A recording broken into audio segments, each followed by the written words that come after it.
Innovation is, at best, it's organic. It happens somewhat naturally, sometimes through synergy between different people and parts coming together, and sometimes it's perhaps hereditary. I think maybe our next speakers might attest to that. Wendell and Kevin Adams are the co-founders of Waterbrick International in Orlando, Florida. And at the beginning of today's program, I mentioned that I think that innovation is the place where idealism and realism can really get together and get along very well. And I think this is very well exemplified in their presentation. What if life-giving water and food was to be delivered to the entire developing world? So please welcome Wendell and Kevin Adams.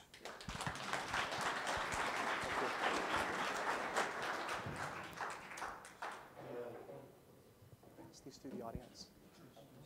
They're going to pass these through the audience and take one, feel it, touch it, see what Waterbrick is, and feel free to pass it down. What if I could do this or develop that? They see a challenge of a need, and they develop a solution to better meet that need. This is a picture from Hurricane Katrina. And we all remember these types of images in our media. Because it's our media, whether it's print or TV, that tells us what's going on in the world. But it's what's newsworthy in the world. It's the big events. It's the things that are going to impact either our immediate lives or that are catastrophic on a world level. Certainly, Katrina was just that in New Orleans in 2005. What if this was your family? That's the question that we ask, that desperate need of, what if this was me or my family? What kind of supplies would we need to get to our family when they're struggling to survive? That's the question that you ask. And what do they need most in this time of need? Life essentials, water and food. We remember Hurricane Katrina because those were the two things that they struggled with the most.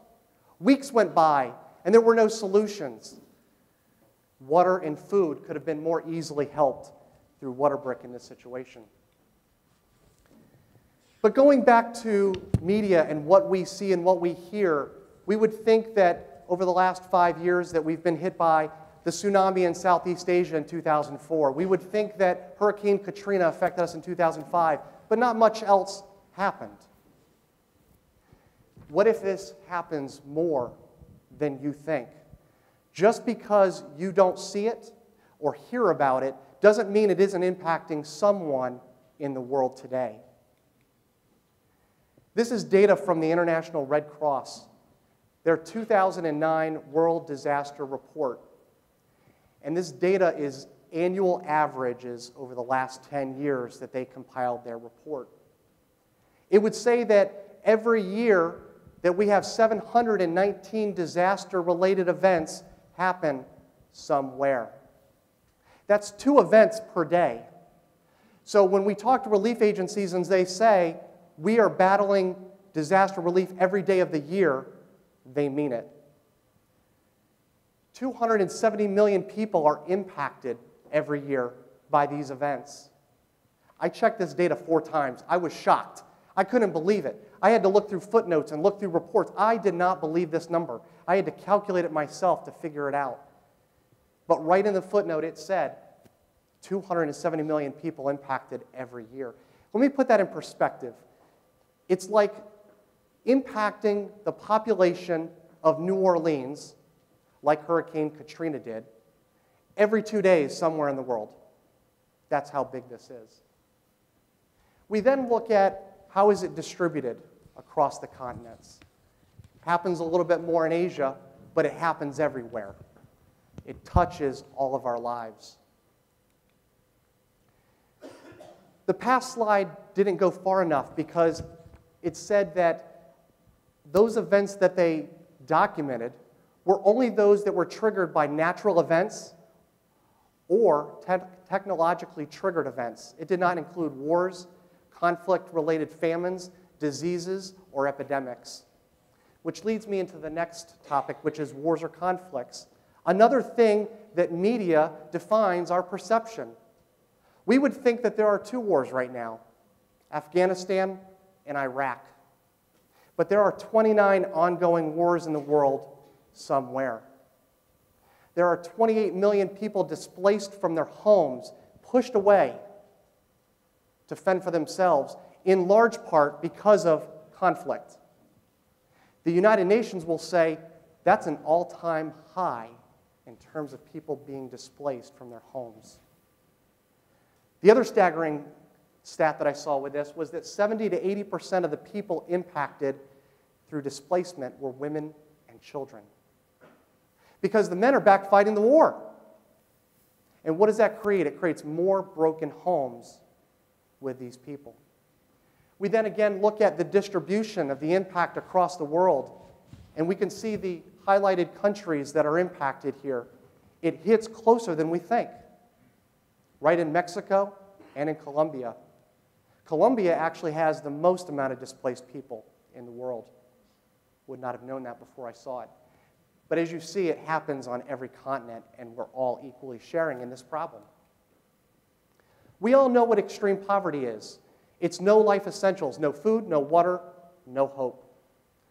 What you may not know is that 1 billion people suffer from an excess of consistent food and clean drinking water.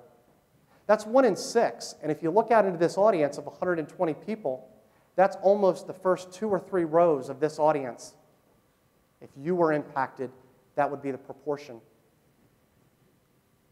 This number of 1 billion doesn't even touch the problem, because there are 3 billion people that live on less than $2 a day.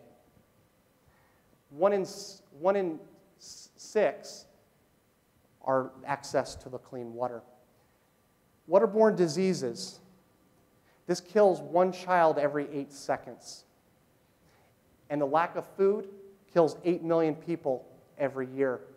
That's almost 24,000 people a day. And if I put that in proportion, because I like examples, that's as if we are killing 8 times the number of September 11th terrorist attacks every day. So what do they all have in common? Whether it's disasters, whether it's war or conflict, or whether it's extreme poverty, this picture says it all. Please, I don't have any food and water for the last 2 days. I don't have gas to put in my car to go solve that need. I'm stranded right here. We look at that picture and say, it's obvious, he's lacking the life essentials, water and food. That must be somewhere else, in some other country, because surely that's not here in New Orleans after Hurricane Katrina hit, but it is. What if?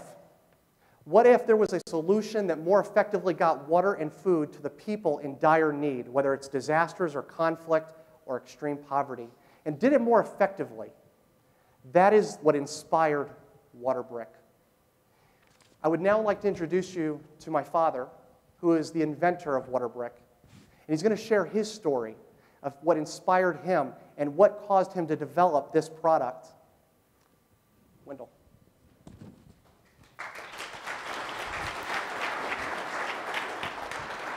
Thank you. This animation video it'll show you how WaterBrick is used, how it's built, how it builds in construction. Once it's filled with sand, it's laid down and it builds just like regular construction block.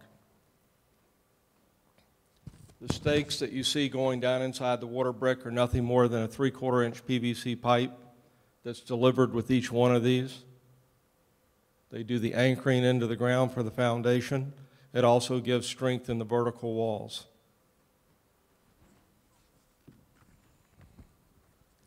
Thatch or metal roofs can be attached in tie-down construction.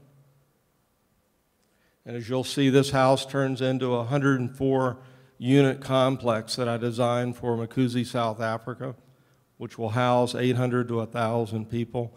That's 8 to 10 people per unit, and each unit is 16 feet by 16 feet. WaterBrick features. The WaterBrick is 9 inches wide, 18 inches tall, and 6 inches deep. It holds 13 liters of water, 3.4 gallons. It can be palletized, shrink wrapped, and air delivered, air dropped anywhere in the world without roads or access.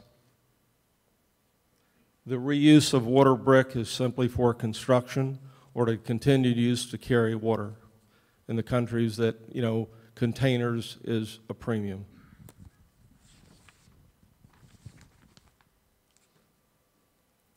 My initial challenge came about 5 years ago when Jean-Michel Cousteau, the son of the late Jacques Cousteau, we were having breakfast one morning, and he challenged me that could I come up with a way to recycle plastic containers, preferably PET bottles, that are mountains around the world clogging up our oceans and our waterways. He also said, he challenged me to develop this system to also deliver water worldwide to water-thirst countries. And then he said, and also, don't forget, Wendell, we need water for people in need to survive.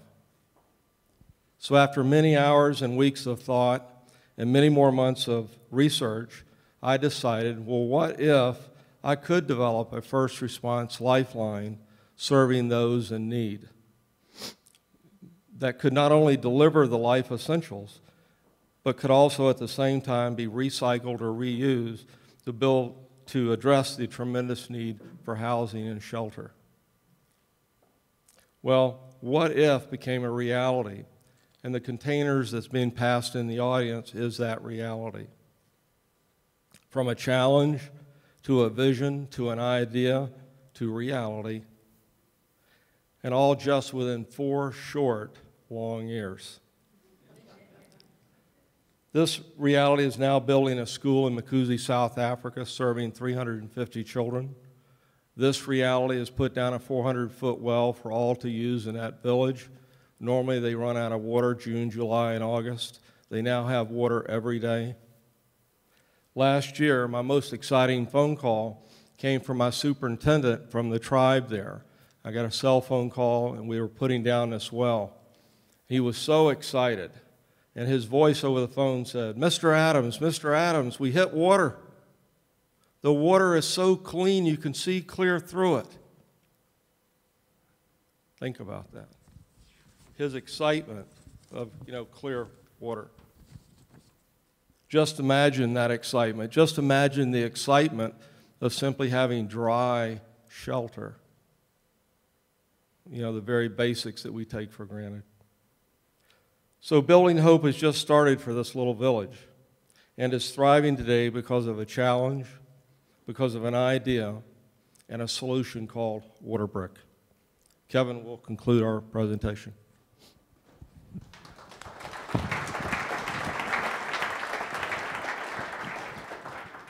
We spoke about the need, and the need is great. He shared with you about the product and the story that inspired the product and a little bit about it. But how can the product solve or help solve the problem? We could have 50 water bricks out there, humanitarians, doesn't matter. We would never touch or solve the problem completely. When we look at disaster relief, which is one area that the water brick looks to help with, how can we prevent or at least minimize the impact of the next Katrina? As he said, these can be palletized, shrink-wrapped, and air-dropped. So the good thing about that is when they didn't have access roads to get in because trees were down and they couldn't get big trucks in, this could help. You can airdrop directly within arm's reach of the people in need. They were on buildings. They were in land that was inaccessible, but they were on top of buildings and in areas that were remote. This could have helped get that within arm's reach. Humanitarian aid, from dire need to sustainment. He started speaking about it, but to connect that for you, the goal is to get the dire need solved first. Get the water, get the food, get crop seeds, get medications. All of those things can be shipped in, trucked in, airdropped in the containers. Once you fill the immediate need, they take and empty those out and use the product inside. They fill it with dirt.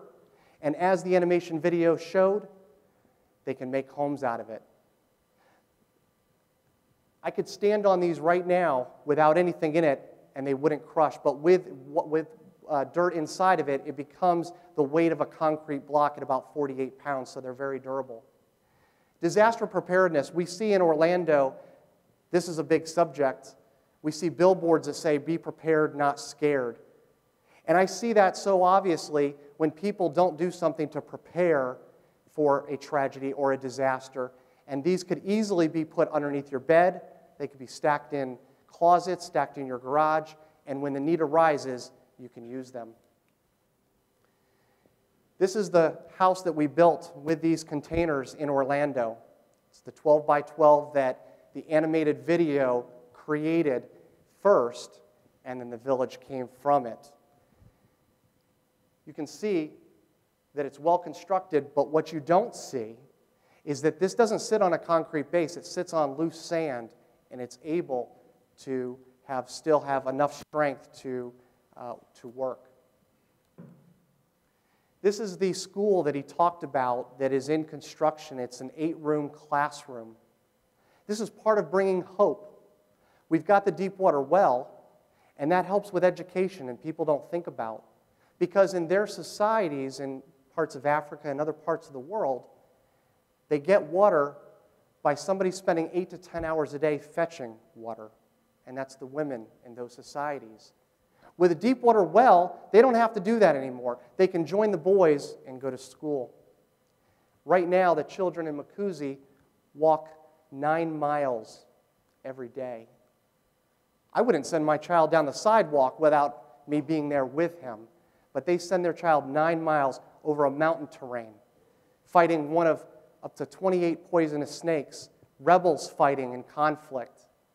This brings that closer to their village. It helps bring safety to those children. This, again, is the 104-unit village concept. What he didn't say is that it also brings protection. They can make crops inside the village. It prevents theft, and it prevents the animals from damaging and eating their crops. With a deep water well, they can now self-sustain their crops. So from dire need to self-sustainment is what we are trying to do with WaterBrick. So I ask you, and the organizers asked, what if? I say, why not? That's what we're doing, building hope and saving lives. If everyone that has the containers in the audience, if they could bring them forward up to the front, I would like to show you, actually you're going to show everyone else how these can easily stack and work. So please don't be shy, come on up.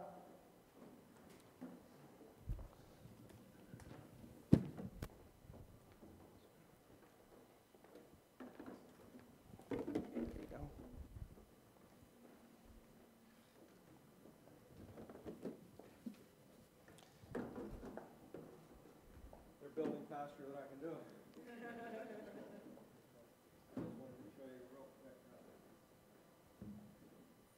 Doesn't matter which way you turn these, they go together like a super Lego system. They cross-stack, they interlock. There's a cut line down the middle so that they can cut the bricks in half, because you need a half brick in order to go around the windows and the door frames. The PVC pipe that acts as rebar would be shipped right inside of the container, and so it goes with the water brick so that when they build for their homes. So what happens, no matter, once you put these together, you never see taps, whether you turn corners or just simply a wall on both sides. There's no mortar, no paint, no drywall, no anything. That's how we're reusing for the initial need and the secondary use to keep plastic out of our landfills. Thank you very much.